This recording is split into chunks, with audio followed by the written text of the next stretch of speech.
Salama, salama, bien-aimés dans le Seigneur. C'est bien moi, votre sœur, la sœur Déborah. Soyez bénis au nom puissant d'Issaïa. Voilà, bien-aimés dans le Seigneur. Aujourd'hui, effectivement, je viens parler du nom de Yesaya. Je viens parler du nom de Yesaya Congo. Parce que c'est vrai que les gens, ils se disent, les frères et sœurs se disent, mais pourquoi la sœur Déborah est toujours en train de dire Yesaya, Yesaya, Yesaya, c'est qui? Avant, la sœur Déborah disait au nom de Jésus-Christ. Maintenant, la sœur dit toujours Yesaya. On ne sait pas qui est le nom de Yesaya, qu'est-ce que c'est. Voilà, donc bien-aimés, notre Dieu, c'est un Dieu d'ordre et non de désordre. Voilà, c'est vrai que j'ai voulu faire ce message depuis longtemps, mais le Seigneur ne permettait pas parce que c'est lui qui décide. C'est lui qui est le maître du temps et des circonstances. Voilà, donc aujourd'hui, si je fais ce message, c'est parce que le Seigneur est venu me parler.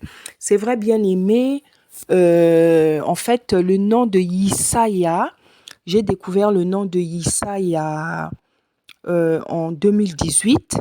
Voilà, parce que en 2015 déjà, le Seigneur avait commencé à vouloir me parler de l'Afrique, de la colonisation, de la souffrance de l'Afrique. Mais comme j'avais dit dans la vidéo que j'avais faite sur ma chaîne principale, je n'avais pas été attentif à ce message-là. Et le Seigneur est venu me reparler en 2018 lorsque je suis revenue de Brazzaville. Voilà, le Seigneur a commencé à me faire comprendre qu'il voulait me parler de l'Afrique, de la traite négrière, de la souffrance du continent africain, beaucoup de choses qu'il a commencé à vouloir me dire sur le continent africain, la souffrance de l'Afrique, de ce continent, les réalités qui nous ont été cachées depuis tant de siècles. Le Seigneur a commencé à me visiter petit à petit, à me donner des révélations, des songes, des visions. Et aujourd'hui, par rapport à ce que vous voyez, ce que je prêche, le Seigneur vraiment m'a emmené dans une autre dimension. Le Seigneur m'emmène à prêcher un autre évangile parce que la Bible nous dit que notre Seigneur, il est le chemin, la vie, la vérité. Et nous devons prêcher la vérité. Nous ne pouvons pas prêcher des erreurs, du mensonge, et nous ne pouvons encore moins nous asseoir sur des erreurs et sur du mensonge, parce que toute l'histoire a été déformée, l'histoire a été déformée, falsifiée, l'histoire du continent africain et même beaucoup de choses dans l'histoire qui ont été dites sont tellement fausses. Donc, nous-mêmes, avec cette Bible qui est trafiquée, qui est falsifiée, dont beaucoup de livres ont été enlevés, quand nous prêchons même avec cette Bible-là, comme c'est un livre qui est falsifié, du coup, quand nous prêchons, nous prêchons avec beaucoup d'erreurs. Nous prêchons avec beaucoup d'erreurs, faute de connaissances. Voilà. Donc, le Seigneur m'a visité, m'a beaucoup visité ces dernières années. Et le Seigneur m'a appris que le nom du Seigneur Jésus-Christ est Yesaya. C'est vrai que j'ai commencé à entendre ce nom chez les frères et les sœurs qui prêchent le message des Bantous, de retour aux sources, de la vérité concernant l'évangile, l'histoire de l'Afrique. J'ai commencé à entendre ce nom-là chez les frères et sœurs et j'ai été touchée euh, rapidement par ce message. C'est-à-dire que dès que j'ai entendu ce nom, dès que j'ai entendu toutes ces choses-là, je n'ai jamais douté. J'ai accepté ce message-là, ce nom-là, sans même connaître d'où il venait. Parce que en mon esprit, en mon cœur, je sentais que c'était la vérité. Et j'ai continué à écouter les vidéos des frères et sœurs. Et le Seigneur aussi continue à me parler. Le Seigneur commençait à se révéler à moi. Le Seigneur a commencé à me révéler que la Bible était falsifiée, que beaucoup de livres de la Bible ont été enlevés, comment les Blancs nous ont fait souffrir pendant des siècles, depuis longtemps. Et jusqu'aujourd'hui, le Seigneur a commencé à me révéler tout ça. Et j'ai commencé à prononcer le nom de Yesaya, c'est vrai, sans trop savoir d'où venait ce nom, mais je croyais déjà en ce nom-là. Et bien aimé, j'ai commencé aussi à invoquer le Seigneur pour qu'il me dise d'où vient ce nom, que signifie ce nom, quelle est la composition de ce nom. Voilà, c'est vrai que j'ai prié vraiment, j'ai demandé pendant un bon moment au Seigneur de me répondre à toutes ces questions et le Seigneur a vraiment pris tout son temps, mais je glorifie le Seigneur aujourd'hui parce que il m'a répondu, il a commencé à me répondre. Je sais qu'il est en train de me répondre petit à petit parce que notre Dieu, notre Seigneur aime qu'on l'invoque. Voilà, le Seigneur aime beaucoup qu'on l'invoque. Voilà, il y a des questions qui sont tellement importantes et les réponses aussi sont tellement importantes. Donc, le Seigneur a besoin qu'on rentre dans une dimension de prière, de jeûne spécial quand il veut nous donner certaines révélations.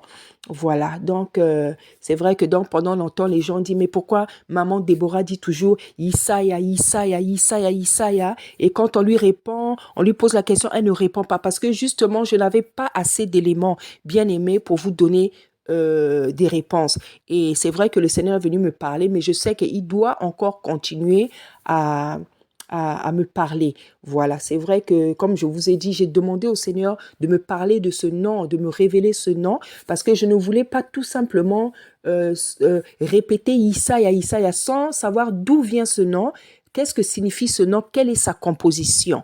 Donc, bien aimé dans le Seigneur, je glorifie le Seigneur parce que le Seigneur a commencé à s'ouvrir à moi à propos de ce nom-là. Donc, en fait, il y a quelques jours, j'ai eu un songe. J'ai eu un songe et en fait, dans le songe, c'était... euh, bon, vous savez, moi j'ai... Bon, vous savez, je vous l'apprends quoi. Moi, j'ai vécu en Allemagne. J'ai vécu en Allemagne pendant 3 ans, donc j'étais très jeune. Je crois que je suis arrivée en Allemagne, je crois que j'avais 7 ans. Voilà, j'avais 7 ans et nous avons fait 3 ans en Allemagne. Voilà, avec ma mère, mes frères et sœurs, nous avons fait 3 ans parce que le Seigneur a fait la grâce à ma mère d'être une personne que le Seigneur a élevé en dignité dans la société et par rapport aux fonctions qu'elle a eues, euh, nous avons beaucoup voyagé. Donc, dans les années 77, voilà, nous étions en Allemagne et nous sommes restés en Allemagne jusqu'en 79 ou 80. Donc, voilà, donc j'ai fait 3 ans ou 4 ans en Allemagne. Voilà. Et quand nous étions en Allemagne, vous savez qu'à cette époque-là, il y avait encore le mur de Berlin. Le mur de Berlin n'était pas encore tombé. Donc, il y avait les deux Allemagnes. Il y avait l'Allemagne de l'Est et il y avait l'Allemagne de l'Ouest. Hein, l'Allemagne de l'Ouest qui était donc contrôlée par les Français, les Américains et les Anglais. Puisque vous savez que pendant la guerre, par rapport au mal que les Allemands faisaient, eh ben, les Alliés avaient construit un mur. Voilà, et ce mur, le mur de Berlin qui est resté pendant des années comme ça, et qui a été cassé donc dans les années 80-90. Voilà, détruit plutôt. Et nous, en fait, on est venu en Allemagne dans les années en 1977 et ce mur était encore présent. Voilà, ce mur était encore présent. Et du coup, là où nous on habitait, c'était en Allemagne de l'Est. Voilà, donc où il y avait les Allemands, l'Allemagne, la capitale Berlin. Donc là où le côté en fait qui avait été puni. Parce que l'autre côté, c'est le côté qu'avaient pris les Français, les Anglais, les Américains, tout ça. Donc nous, on habitait en Allemagne de l'Est, à Berlin, mais on allait à l'école en Allemagne de l'Ouest. Donc en fait, on traversait la frontière. Il y avait une frontière qu'on traversait chaque jour. Voilà, parce que pour aller se retrouver en Allemagne de l'Ouest, fallait traverser la frontière Francfort. Hein. Non, non, pas Francfort. J'ai oublié le nom de la frontière, je vous donnerai ça. Donc, nous, par exemple, les Africains qui habitaient en Allemagne de l'Est, parce que quand nos parents, c'était des diplomates, hein, nos parents, c'était des diplomates, donc en fait, on était gérés par nos ambassades respectives. Donc, il y avait des Congolais de Brazzaville, des Congolais de Kinshasa, il y avait des Maliens, il y avait des Angolais. Donc, on était ce groupe africain-là en Allemagne qui avait chacun son ambassade. Et donc, chaque pays était géré par son ambassade. Donc, nous, on partait pour aller à l'école, puisque on est des francophones, donc on allait à l'école française. Et l'école française, les Anglais, tout se trouvait en Allemagne de l'Ouest. Et nous, on allait donc à l'école en Allemagne de l'Ouest parce que l'école française était là-bas. Vu qu'on ne parlait pas allemand, on ne pouvait pas aller dans l'école allemande. Et puis, voilà, on est des francophones, donc on devait aller à l'école française, là où on parle français.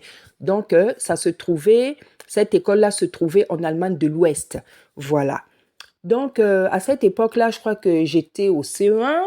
J'ai fait donc mon CE1. J'ai fait je crois que je suis arrivée, j'étais au CP, au CE1. Je crois que voilà, comme j'avais redoublé le CE1. Donc, j'ai fait 2 fois le CE1. Après, j'ai fait mon CM1. Voilà, c'est ça. Voilà. Donc, comme on était en Allemagne, donc quand on allait à l'école, à l'école française, on apprenait l'allemand, en fait, depuis les plus petites classes, on apprend l'allemand, puisqu'on est dans un pays allemand. Donc, on apprenait l'allemand, voilà. Donc, on apprenait à l'école, parmi les cours qu'on avait, il y avait aussi le cours de musique. Donc, on apprenait des chansons françaises, on apprenait aussi des chansons allemandes, vu que on était dans un pays allemand. Voilà. Et en fait, le rêve que j'ai fait, c'était quoi? Le rêve que j'ai fait, c'était que parmi toutes les chansons que j'avais apprises, il y a une chanson que le Seigneur m'a montrée donc en songe. Il m'a montré la chanson. C'était une chanson française, voilà. Il m'a montré, voilà, je ne sais pas si c'était une chanson. Bon, on apprenait des chansons en anglais, non, en français et en allemand. Et la chanson, en fait, que le Seigneur m'avait montrée, je crois que c'était une chanson en français. Voilà. Et dans la chanson, j'ai vu Yisaya Congo, dans la chanson que j'avais apprise. Donc, bien aimé, à cette époque-là, je vous dis, je devais avoir, j'ai fait, donc on est arrivé en 1977, donc je crois que je suis arrivée, j'avais 7 ans, donc j'ai fait mes 7 ans là-bas, mes 8 ans, mes 9 ans là-bas, j'ai fait 3 ans là-bas. Voilà. Donc, dans l'une de ces chansons-là qu'on avait apprises, le Seigneur m'a montré l'une de ces chansons, et dans l'une des chansons, j'ai vu Yisaya Congo. J'ai vu Yisaya Congo. Voilà, après j'ai dit, waouh! J'ai dit, oh! Et après, quand je me suis réveillée, j'étais vraiment émerveillée, bien aimée dans le Seigneur. J'étais vraiment émerveillée. Comme je posais des questions au Seigneur. J'ai dit, Seigneur, dis-moi ce nom, qu'est-ce qu'il signifie? D'où vient ce nom? Quelle est la composition de ce nom-là? Et dans le rêve, dans les chansons que j'avais apprises, le Seigneur me montre, dans une chanson, on a écrit Yisaya Congo. Bien aimé, qu'est-ce que signifie ce rêve? Que signifie ce rêve, bien-aimé? Vous savez, le Seigneur m'a montré cette chanson que j'ai apprise lorsque j'étais en Allemagne. Que signifie ce rêve? Le Seigneur veut nous dire dans ce rêve que les Blancs, les Européens, les Allemands même, puisque j'ai fait ce rêve, j'étais en Allemagne, mais je pense que ça veut tout simplement dire que ça représente en fait l'Europe. Le Seigneur a voulu me dire que les Européens eux-mêmes, les Européens savaient que nous, on appelait notre Seigneur par Yisaya Congo. Voilà ce que veut dire ce rêve-là. Parce que il n'y a pas de raison que dans une chanson qui est en français, que j'ai apprise quand j'étais en Allemagne, que je ne connaissais même pas le Seigneur. Je ne connaissais même pas Yisaya Congo, puisque je ne connaissais même pas le Seigneur. Nous étions des catholiques et nous n'étions même pas des pratiquants. Voilà. Donc, je ne vois pas pourquoi le Seigneur va faire sortir ce nom là-bas dans une chanson que moi j'ai apprise quand j'étais petite. Donc, l'interprétation du rêve, c'est quoi? L'interprétation du rêve, le Seigneur veut tout simplement montrer que même les Européens, donc les Européens savaient comment nous on appelait notre Seigneur. Parce que aujourd'hui on dit Jésus-Christ, il y en a qui disent Jéhovah, il y en a qui disent Yehoshua Amashia, il y a tellement de noms. Aujourd'hui, nombreux disent Yisaya Congo, Yisaya Congo. Et d'autres se demandent, mais Yisaya Congo, cela vient d'où? Voilà. Donc voilà comment le Seigneur est venu me parler. Voilà comment le Seigneur est venu me répondre. Voilà comment le Seigneur est venu me répondre. Le Seigneur, dans ce rêve-là, a voulu me faire comprendre que les Européens, parce que ce nom Yisaya Congo s'est retrouvé dans une des chansons que moi j'avais apprises quand j'étais en Allemagne. Donc Dieu me montre que, puisqu'en Allemagne là-bas, donc il y avait les Français, il y avait les Anglais, il y avait les Allemands, le Seigneur me montre donc l'Européen. Les Européens savaient que nous, on appelait notre Dieu par Yisaya Congo. Donc bien aimé, je ne sais pas si vous arrivez à comprendre ce que j'ai envie de vous dire. Je ne sais pas si vous arrivez à comprendre.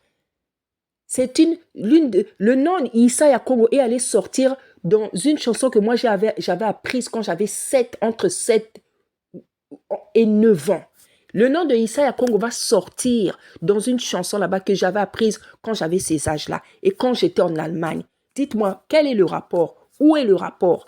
Quel est le rapport entre la chanson que j'ai apprise, entre le nom de Yisaya Congo? Parce que, justement, le Seigneur veut nous faire comprendre que les Européens, c'est la manière dont le Seigneur a voulu me répondre. Le Seigneur veut montrer que les Européens savaient comme que nous, on appelait le Seigneur Yisaya Congo. Parce que c'est vrai que dans le discours de Léopold, le roi Léopold Belge, il dit à ses prêtres blancs, il dit que ne pensez pas que vous venez leur apprendre quelque chose.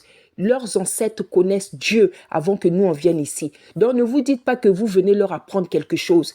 Ils connaissent, leurs ancêtres connaissent Dieu. Ils savent que mentir, ce n'est pas bien. Voler, ce n'est pas bien. Prendre la femme de son prochain, ce n'est pas bien. Donc le roi Léopold, dans son discours, confesse que les Noirs connaissaient Dieu avant que les Blancs ne viennent nous coloniser, nous emmener cet évangile truqué, falsifié qui nous a emmenés. Parce que même dans son discours, il dit, leur Dieu, il l'appelle Tata Nzambi, il l'appelle Nzambi Mpungu. Ça, c'est le roi Léopold qui dit.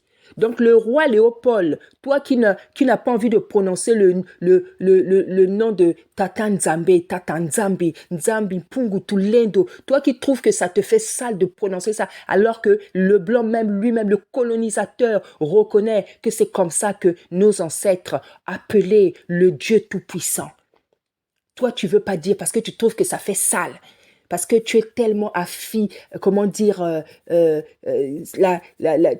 aimes tellement la langue française, tu aimes tellement la langue coloniale, tu aimes tellement l'anglais, l'espagnol, le portugais, la langue du colon et ta langue, tu ne veux même pas en parler. Quand tu parles ta langue, quand tu parles le lingala, quand tu parles le kikongo, quand tu parles je ne sais pas quelle langue, tu es mal à l'aise, parce que tu as renié tes origines. Mais le colonisateur, le blanc, le roi Léopold confesse que ils appellent leurs ancêtres, ces gens-là appellent leurs ancêtres, leur Dieu par Nzambi, Pungu, Tulendo. Il avait même eu du mal à prononcer. Voilà. Donc, de la même manière qu'ils savaient que nous, nos ancêtres appelaient le Dieu Tout-Puissant par Nzambi, Pungu, Tulendo, ils savaient aussi qu'on appelait notre Seigneur par Yisaya Congo. Par Yisaya Congo. Parce qu'on a un Dieu qui a envoyé son Fils. Notre Dieu, nous, on l'appelle Tata Nzambe. Mais le Fils, pourquoi on n'a pas connu le nom du Fils? Le nom Jésus-Christ vient d'où? Le nom Jésus-Christ vient d'où? Le nom de Jésus-Christ, c'est en français. Hein? Tu peux le prononcer en anglais, on le présente d'une certaine manière, en espagnol, en portugais. Mais dans la langue initiale, donc l'hébreu, parce que les hébreux c'est nous, les juifs c'est nous. Dans la langue initiale, on disait comment? Eh bien, on disait Yisaya Congo. On disait Yisaya Congo. Et voilà comment le Seigneur me l'a montré. Voilà comment le Seigneur m'a répondu, bien-aimé dans le Seigneur. Voilà comment le Seigneur m'a répondu. Le Seigneur m'a fait comprendre que les Blancs, les colons savaient que nous, on disait Yisaya Congo. Parce que la Bible dit, il avait dit, mon peuple sera appelé de mon nom. Mon peuple sera appelé de mon nom. Donc, le Seigneur m'a répondu déjà, m'a fait savoir que les Blancs savaient que nous, on disait Yisaya Congo. C'est vrai, sur différentes vidéos de certains frères et sœurs, j'ai essayé de voir la composition de nom Yisaya Congo. Yisaya, qu'est-ce que ça veut dire? Yisaya, qu'est-ce que ça veut dire? Mais je veux aussi que le Seigneur, de la même manière qu'il est venu me répondre, qui m'a fait comprendre que les colons, les Blancs qui nous ont colonisés, savaient qu'on disait Issa Congo. Je veux que le Seigneur, pas que je ne crois pas et je crois vraiment, j'y crois. J'y crois au travail que font les frères et les sœurs qui sont dans cette révélation, qui parlent des Bantous, qui parlent d'Issa Congo. Je crois en tout ce qu'ils disent. Voilà. Mais je veux que maintenant, encore de manière personnelle, le Seigneur vienne me dire d'où vient le nom de Yisaya Congo, quelle est sa composition. Quelle est sa composition? Je veux me permettre de vous dire déjà ce que moi, j'ai pu entendre de la part des frères et des sœurs, mais je veux aussi que le Seigneur me dise à moi personnellement qu'est-ce que ça veut dire. Voilà. Donc, bien aimé, voilà les premières informations que je peux commencer à vous donner sur le nom de Yisaya Congo. Donc voilà, moi je ne dis plus Jésus-Christ parce que Jésus-Christ, comme beaucoup de noms, comme le nom du Seigneur, ça a été changé, comme les noms bibliques ont été changés. Les noms qui sont dans la Bible, les Jacques, les Pierre, les Jérémie, tout ça, ce sont des noms c'est-à-dire que c'est les Blancs qui ont franconisé. Voilà, ils ont franconisé les noms. Voilà, comme c'est nous les Juifs, comme c'est nous les Hébreux de la Bible. Donc ces noms-là, ils ont leurs origines. Ils ont origines pures. Voilà. Jérémie, David, c'est pas David. David, c'est Dawidi. Jérémie, c'est pas Jérémie. Jérémie, c'est Jérémia. Voilà. Donc il y a des frères et des sœurs qui donnent même la liste des noms comment dire, des noms, les noms, comment dire, les noms originaux en fait, voilà, les noms originaux, voilà. Donc, je pourrais vous mettre, je pourrais vous faire passer des vidéos pour vous montrer les frères qui parlent de ça et vous pouvez aller regarder. Voilà. Donc, bien aimé, ça, c'est les premières révélations que le Seigneur commence à me donner. Je glorifie vraiment son nom. Je lui dis merci. Et bien aimé, j'espère que cette connaissance que le Seigneur est en train de nous donner petit à petit, tu vas l'accepter, tu vas y croire parce que c'est ça la vérité. Soyez bénis, bien aimés dans le Seigneur. Au nom puissant d'Issaïe. Amen.